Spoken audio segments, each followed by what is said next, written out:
A bustling Lego street, motorcycles weaving, hawkers shouting, the air thick with diesel and spice. Inside a modest two-bedroom flat, Amara, 28, stands by a cracked mirror, her fingers tracing the edge of a framed wedding photo. Her eyes, deep and searching, linger on Tobenna's smile. The sound of a key turning snaps her back.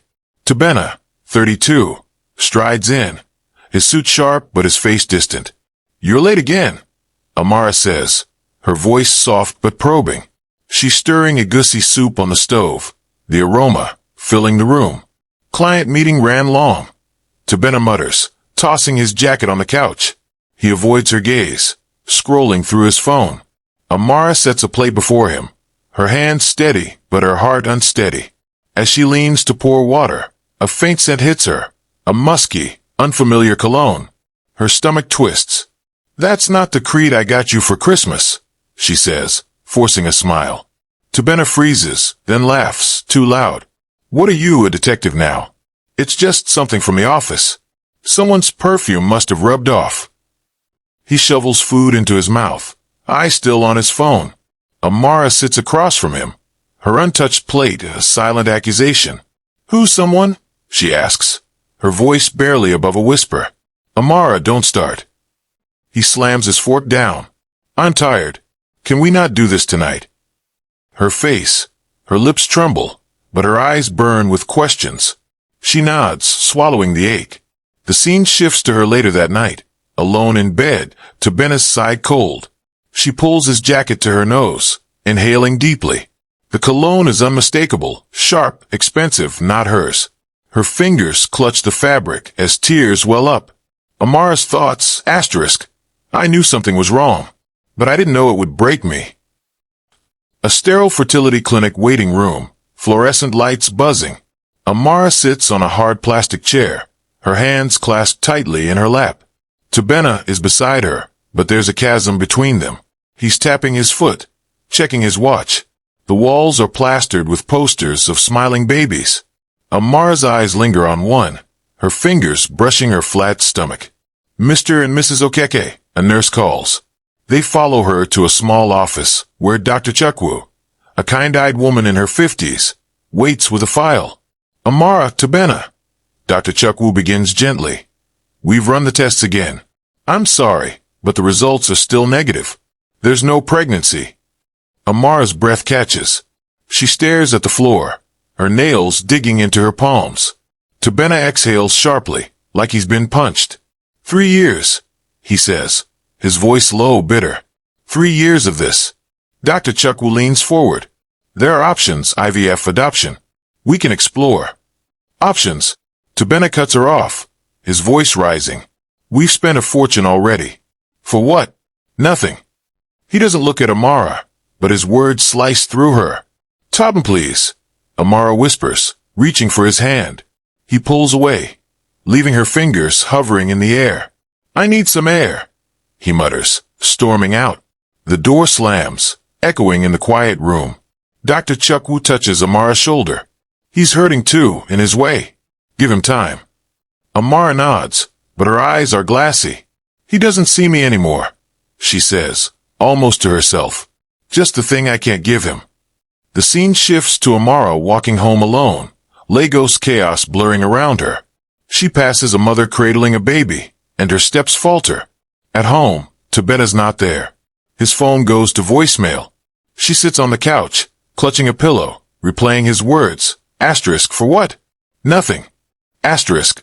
That day, I felt like nothing. But the real storm was coming. A candlelit dining table, the only light in their dim flat. Amara has outdone herself. Jollof rice, grilled fish, a bottle of wine. She's wearing a red dress, her hair swept up, hoping to rekindle something. Tobenna sits across from her, his face unreadable. The air feels heavy, like a storm about to break. "You look nice," he says, but it's mechanical. He cuts into the fish, avoiding her eyes. Amara forces a smile. "I thought maybe we could talk. Really talk. About us." He nods, but his jaw tightens. They eat in silence, the clink of cutlery deafening. Finally, Amara sets her fork down. "Toben, I know it's been hard. But I love you. We can get through this together. He stops eating, his eyes cold. Can we?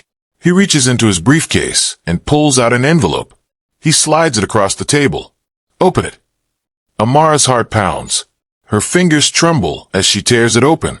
The words blur. Petition for dissolution of marriage. Her breath stops. What is this?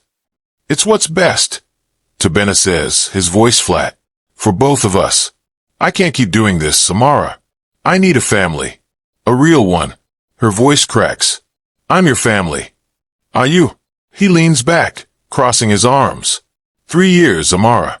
No child. My mother's on my neck. My friends are asking questions. I'm tired. Tired of me? Tears stream down her face, but her voice rises. I've taken every test, every injection. I've prayed until my knees bled. And you're tired.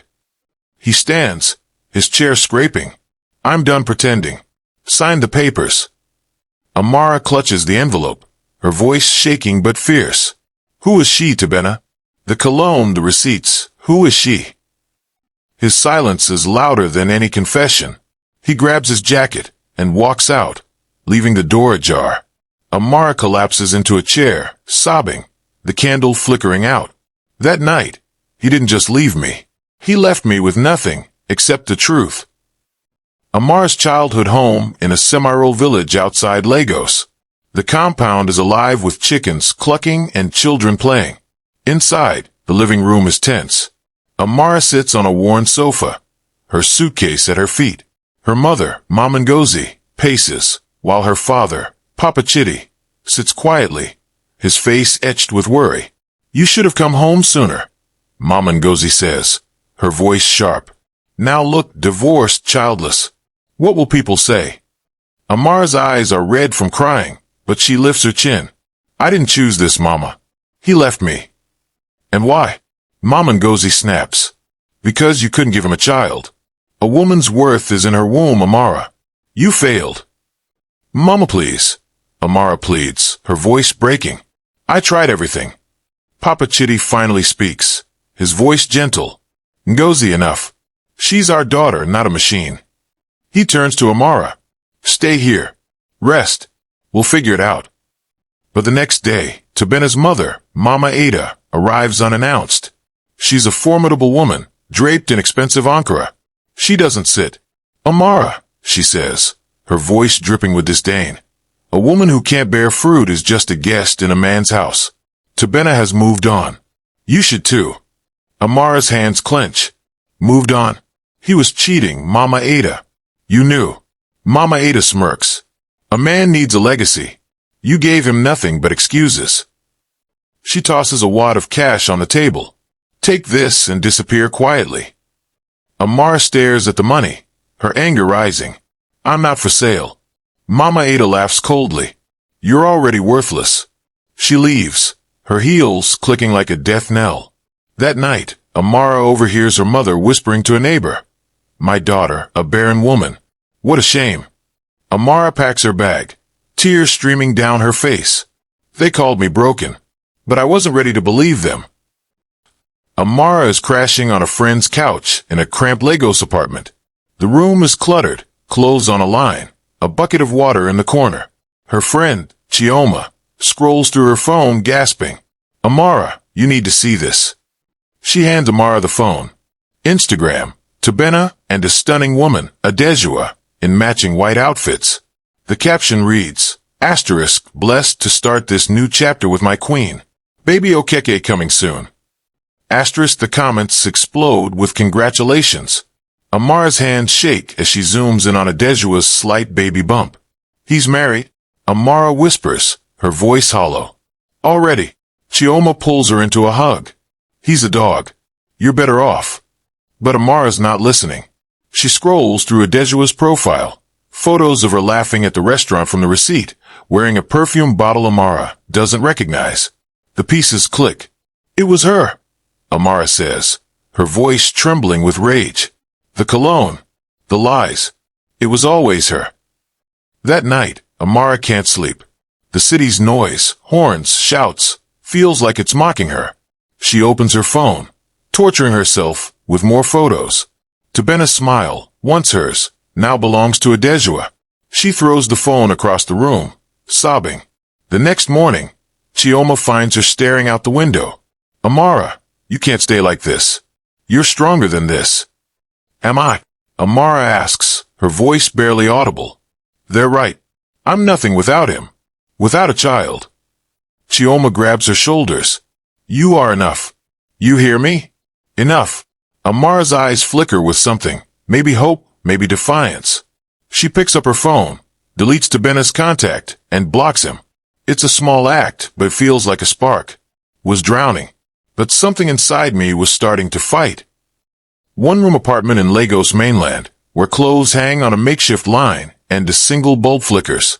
Amara, now 29, lies on a thin mattress on the floor, her suitcase open beside her. The bucket of water in the corner glints under the dim light. Her friend Chioma, a vivacious hairdresser, bustles in, tossing her bag on a chair. You're not sleeping again, are you? Chioma says, hands on hips. Amara, you can't keep staring at the ceiling like it's got answers. Amara sits up, her eyes hollow. I don't know where to start. Chi no husband, no home, no job. I'm nothing. Chioma kneels beside her, her voice firm. You're not nothing. You're Amara Okeke, the woman who used to make me laugh until I cried. You're still her. Amara shakes her head, clutching a crumpled photo of her and Tobenna at their wedding. He took everything. Even my name feels like his. Chioma snatches the photo and tosses it into the suitcase. Then take it back. Start small. Get a job, Amara. You're smart. You're kind. Someone out there needs you. The next day, Amara walks the chaotic streets of Lagos, her worn shoes slapping the pavement.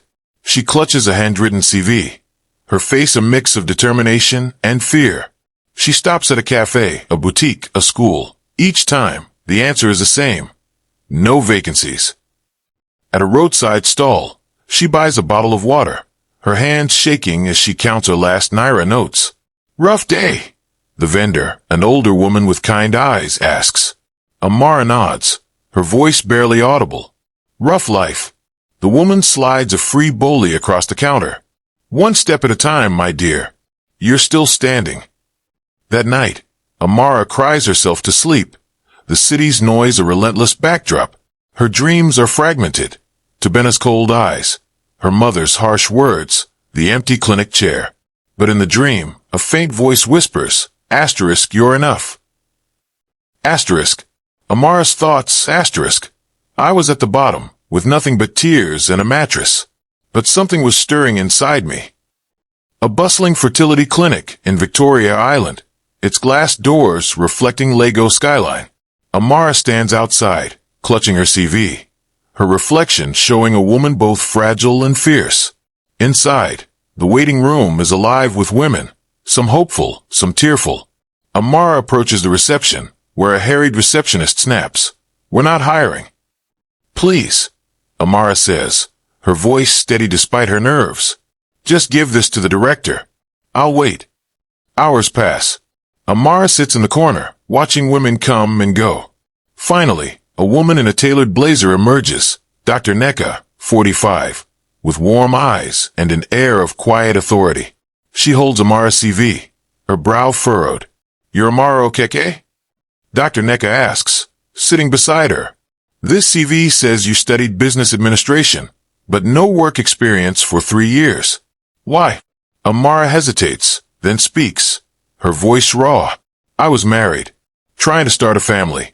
It didn't work. Now I'm starting over. Dr. Neka studies her, her gaze piercing but kind. You've been through a lot. Why this clinic? Why now? Amara's eyes glisten.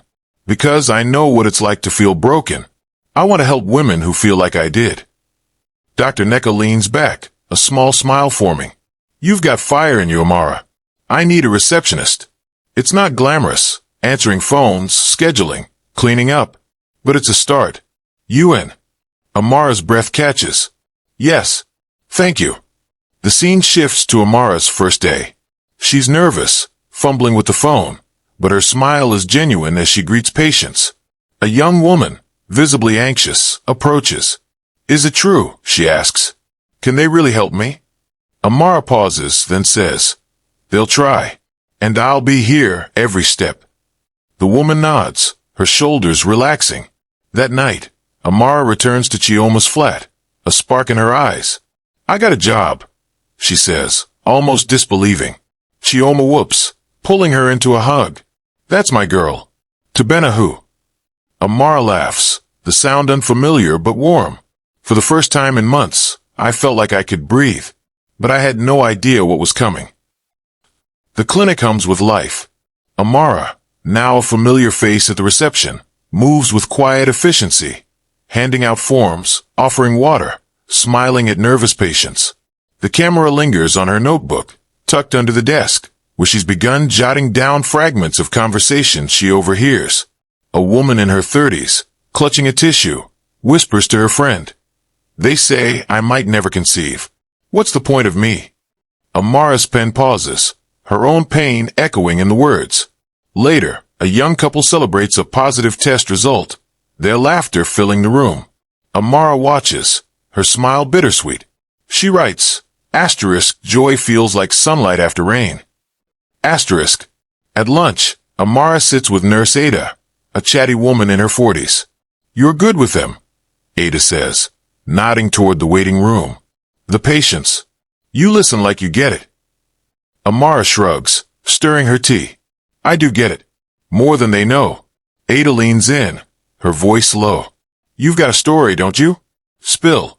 Amara hesitates, then speaks, her voice steady. "My husband left me because I couldn't give him a child. Now he's married to someone else. Pregnant." Ada whistles. "Men. But look at you, girl. You're here, showing up. That's power." Amara's eyes flicker with something new. Pride, maybe. That evening, she stays late, helping a patient, Mrs. Okoye, who's struggling with IVF costs. "I feel like I'm failing my husband," Mrs. Okoye says, tears streaming. Amara kneels beside her. "You're not failing. You're fighting. That's more than enough." Mrs. Okoye grips cliffhanger. How will Amara's growing empathy shape her future? Amara sits alone in Chioma's flat, her notebook open. The pages are filled with stories, women's fears, hopes, triumphs. She traces a sentence she wrote. "Fertility isn't just a baby.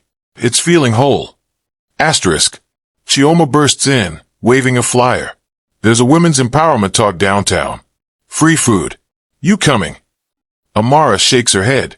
"I'm tired. Long day." Chioma rolls her eyes. "You're coming. No excuses." At the event, Amara sits in the back, half listening to a speaker talk about resilience. But one phrase catches her. "Your pain is your power." She scribbles it down, her mind racing. That night, alone, Amara stares at her notebook. She speaks aloud, her voice trembling but clear. "If I can't carry life inside me, maybe I can help others carry theirs." The next day, she approaches Dr. Neka with a shy proposal. "What if we started a support group? For women like me. Not just medical help, emotional too." Dr. Neka's eyes light up. "You run it. I'll back you." I didn't know it then, but I was planting a seed. Amara stands in a small, dusty flat, the landlord jingling keys. "It's yours if you want it," he says. "Needs work, though." Amara's savings are meager, but Dr. Neka's encouragement echoes. "You've got this." She signs the lease, her hand shaking. "Fruitful Souls Support Center," she whispers, testing the name. She and Chioma spend days cleaning, painting, decorating. Chioma grins, wielding a paint roller. "This is your empire, Amara. Tobenna's gonna choke when he hears." Amara laughs, the sound lighter. "Let him choke." The first meeting is small, 5 women, nervous but curious. Amara stands, her voice steady. "This is a safe place. Share what you want. Or just listen." One woman, Grace, speaks, her voice breaking. "I lost 3 pregnancies. I feel like I'm cursed." Amara nods, her own pain surfacing. "I used to feel that way. But we're not cursed. We're enough." The women stay late, sharing stories, laughing, crying. Amara's heart swells. I was building something bigger than myself. The newly opened Fruitful Souls Support Center, a modest flat transformed with colorful curtains and mismatched chairs arranged in a circle. Amara, now 29, adjusts a welcome sign, her hands trembling with nervous excitement. The clock ticks past 7 p.m., the scheduled start of her first support group meeting. The room is empty. Chioma, what if no one comes? Amara asks, pacing. Her friend, sprawled on a chair with a soda, grins. Relax. They'll come. You're offering something real. Just as Amara's about to give up, the door creaks open. A woman in her late 30s, Funmi, steps in, her eyes red and her scarf clutched tightly. Is this the place for women like me? She asks, her voice barely audible. Amara's face lights up. Yes. Come in, Funmi. You're home. Funmi sits, hesitant, as Amara begins. This group is for us. Women who felt broken, judged, or lost. We share what we want when we're ready. She pauses, then adds, I'll start. My husband left me because I couldn't conceive. I thought I was nothing, but I'm learning I'm enough. Funmi's eyes widen. But you seem so strong. Amara smiles softly. I'm still figuring it out. What's your story? Funmi's voice cracks as she speaks. My husband's family calls me a witch.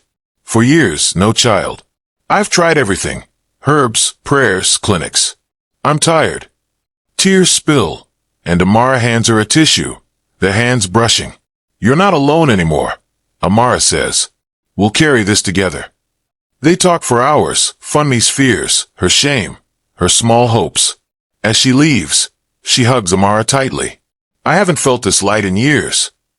The next day, Funmi returns with two friends, both carrying their own stories of infertility and stigma. At the clinic, Dr. Neka notices Amara's glow. Your group's already growing, she says, impressed. You're a natural. Amara blushes. I just listen. They do the rest. Amara's thoughts, asterisk. One woman became two, then three. I was building something, and it felt like magic. SUV weaving through Lagos traffic. Tobenna at the wheel, his face tense. Beside him, Adejua, his new wife, scrolls through her phone, her baby bump visible under her designer dress. The radio blares a jingle, but Tobenna's mind is elsewhere. His construction business is faltering, and creditors are calling. Turn that off, he snaps. Adejua rolls her eyes but complies. As they stop at a traffic light, Tobenna's gaze lands on a massive billboard. Amara's face beams down, confident and serene, with the words, asterisk Fruitful Souls Support Center. Hope for every woman. Asterisk his jaw drops. That's her, he mutters, gripping the steering wheel. Adejua follows his gaze, her eyes narrowing. Your ex? The barren one. Her voice drips with disdain, but there's a flicker of unease. She's not. Tobenna stops himself, his voice tight. She's nothing. Just desperate for attention. Adejua smirks. Looks like she's doing better than you. Your last project just got canceled, didn't it? Tobenna's hands clench, but he says nothing. The light turns green, and he speeds off, the billboard looming in his rearview mirror. At home, Tobenna can't shake the image. He scrolls through social media, finding posts about Fruitful Souls, women praising Amara's warmth, her strength. He tosses his phone, pacing. She's nobody, he mutters, but his voice lacks conviction. Meanwhile, Amara's at the center, leading a packed meeting. Women share stories of loss and hope, their voices weaving a tapestry of resilience. One blessing says, my husband left me, but here, I feel whole again. Amara nods, her own heart echoing the words. Afterward, Chioma pulls Amara aside. You're trending on Twitter. Look. She shows Amara's phone.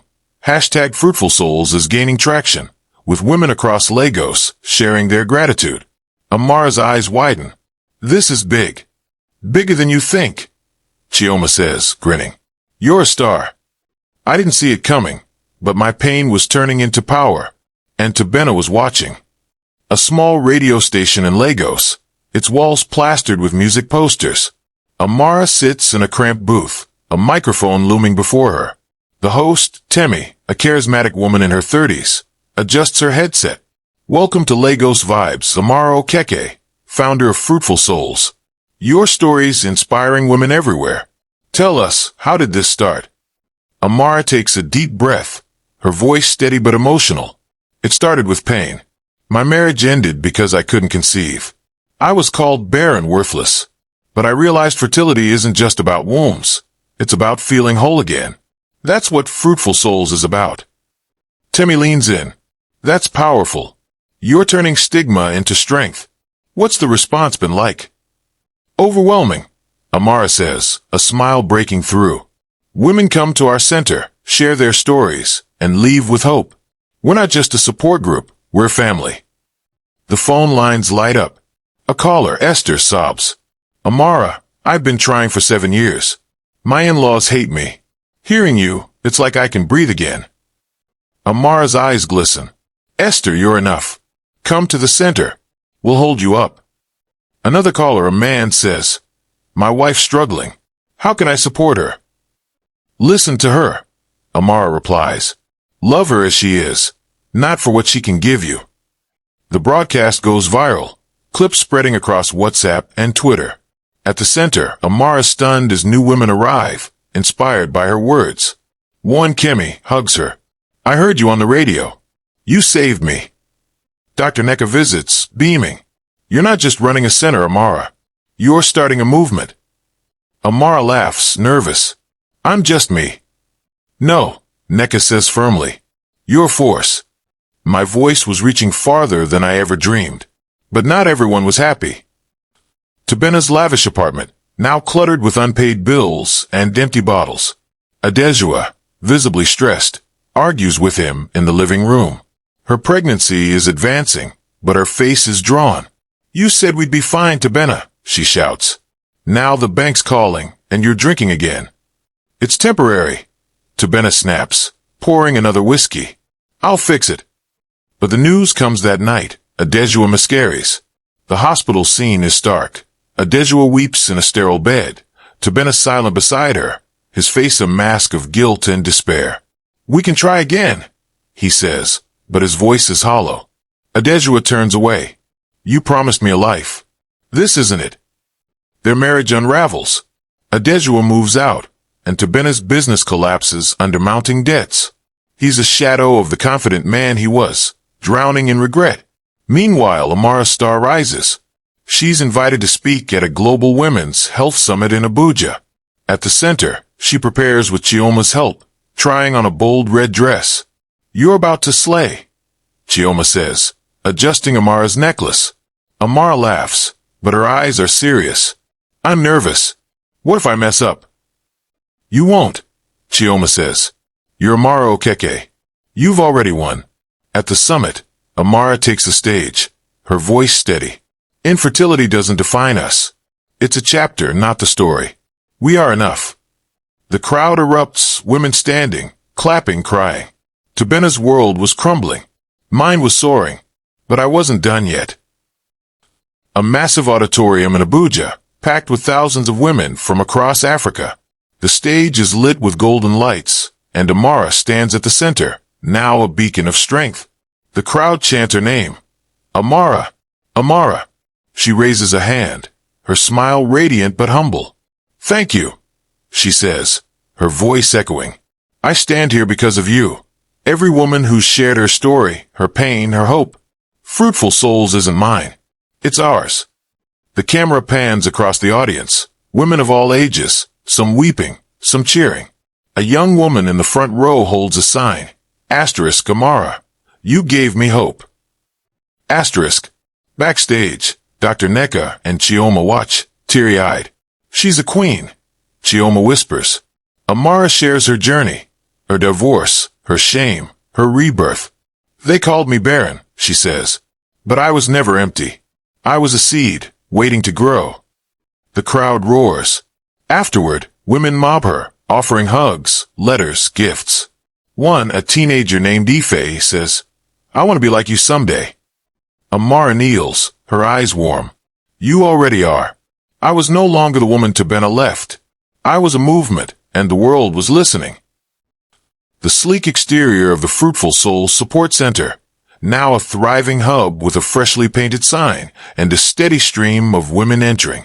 Inside, Amara, 30, organizes files, her confidence radiant. The center is alive with laughter and conversation, a stark contrast to her past despair. It's late, and she's alone, locking up, when a shadow falls across the glass door. She opens it, and there stands Tobenna, 34, a ghost of his former self. His suit is wrinkled, his face gaunt, his eyes bloodshot. Amara freezes, her breath catching. "Tobenna," she says, her voice a mix of shock and wariness. "Amara," he rasps, his voice slurred from drink. I need to talk." She steps back, her hand on the door. "What do you want?" He sways, clutching the frame. "Everything's gone. Adejua left. The business gone. I saw you on TV, in the papers. You're everywhere." Amara's face hardens, but her eyes betray a flicker of pity. "You made your choices, Tobenna. Why are you here?" He stumbles forward, desperate. "I messed up. I shouldn't have left you. You were good. I need help, Amara. Please." The camera zooms in on her face. Memories of his cruelty flash. The divorce papers. His cold words. Adejua's pregnant glow. She takes a deep breath, her voice steady. "You don't get to walk back into my life, because yours fell apart. I'm not your savior." Tobenna's eyes well up. "I'm sorry. I'm so sorry." Amara pauses, her jaw tight. "I believe you. But sorry doesn't undo what you did." She steps back, her hand on the door. "Go home, Tobenna. Or find one." She closes the door, the lock clicking with finality. Tobenna slumps against the glass, his sobs muffled. Inside, Amara leans against the wall, her composure cracking as tears spill. She wipes them away, straightening. Amara's thoughts, asterisk. He was broken, but so was I once. The difference? I rebuilt. The next morning, sunlight streams into the Fruitful Souls support center. Amara sits at a small table, a cup of tea steaming before her. Chioma, sensing her mood, plops down across from her. "You look like you saw a ghost last night," she says, raising an eyebrow. Amara sighs, her fingers tracing the cup's rim. "I did. Tobenna showed up. Broke, drunk, begging for help." Chioma's jaw drops. "That dog? What did you do?" "Sent him away," Amara says, her voice firm but quiet. "He's not my burden anymore." Chioma leans forward, her eyes gleaming. "You're a queen. He thought he could crawl back." "Huh." Amara manages a small smile, but her eyes are distant. "It wasn't easy. Part of me wanted to help him.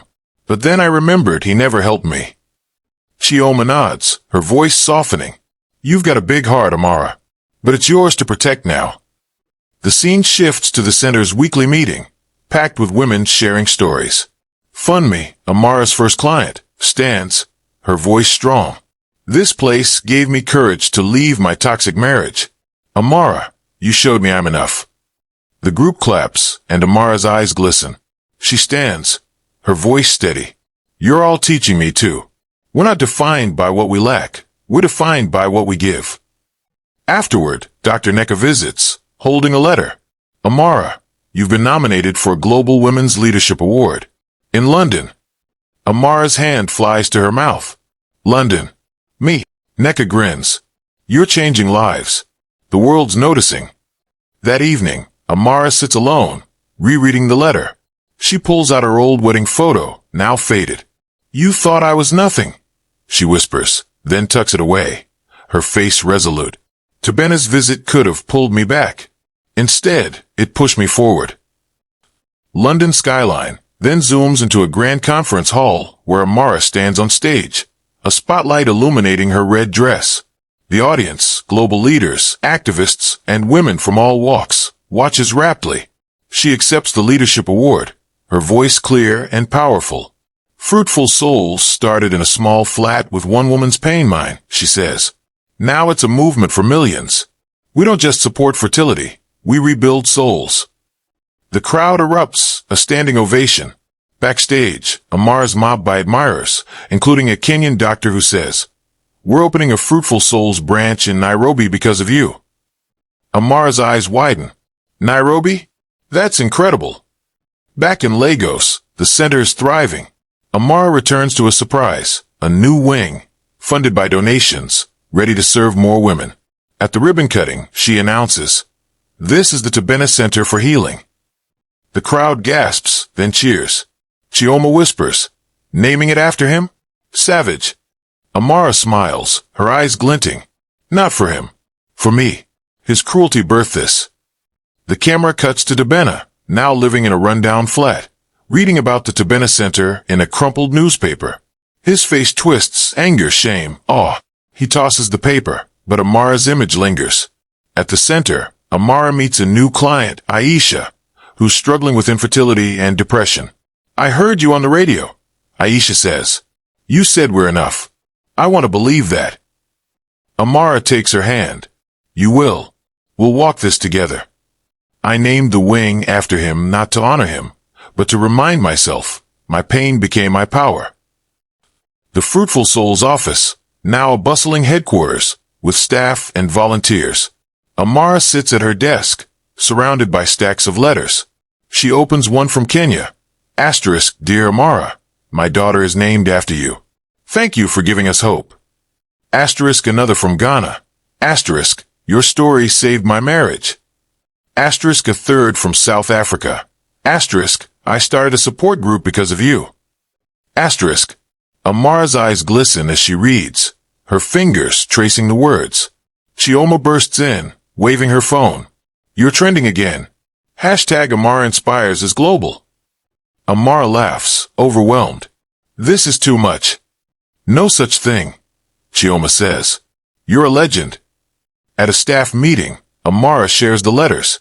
"These aren't just for me," she says. "They're for every woman who's walked through our doors. We're changing the world." A young volunteer, Tolu, raises her hand. "Amara, what's next? You've got the world's attention." Amara pauses, her eyes bright. "More centers. More stories. More hope. We're just getting started." That evening, Amara visits Dr. Neka at the clinic, bringing a stack of letters. "You believed in me when I didn't," Amara says. "These are yours, too." Neka hugs her, teary-eyed. "I saw the fire in you from day one. Now the world sees it." My story wasn't mine anymore. It belonged to every woman who dared to hope. A sunlit garden behind the Fruitful Souls Center, lush with flowers and laughter. Children run through the grass, their mothers, former clients, watching with joy. Amara, now a global icon, stands among them, her face serene. The women share stories of babies born, marriages healed, and lives reclaimed, all thanks to her. Funmi, now a volunteer, approaches with a toddler in her arms. "This is Amara," she says, smiling. "Named for you." Amara kneels, touching the child's cheek. "She's perfect." The scene shifts to a quiet moment later, Amara walking alone in the garden. She pauses by a young tree, its roots strong. Voiceover. "They said I was barren, but I was the seed." The camera flashes back to her lowest moments, the empty clinic chair, the divorce papers, Tobenna's betrayal, then forward to her triumphs, the packed auditorium, the London stage, the Tobenna Center. Each memory weaves into the present, where Amara's empire spans continents. At a final gathering, Amara addresses the women. "You are my family," she says, her voice thick with emotion. "We've proven that barrenness is a lie. We birth hope, love, strength." The crowd cheers, children weaving through their legs. Chioma, Dr. Neka, and countless others stand beside Amara, a testament to her journey. Tobenna, now a street vendor, selling fruits in a Lagos market. He overhears women praising Amara, their voices bright. His eyes linger on a faded newspaper clipping in his pocket, her face, her empire. He tucks it away, his expression unreadable. The final shot returns to Amara, standing in the garden, sunlight haloing her. She looks at the camera, her smile fierce yet peaceful. Voiceover.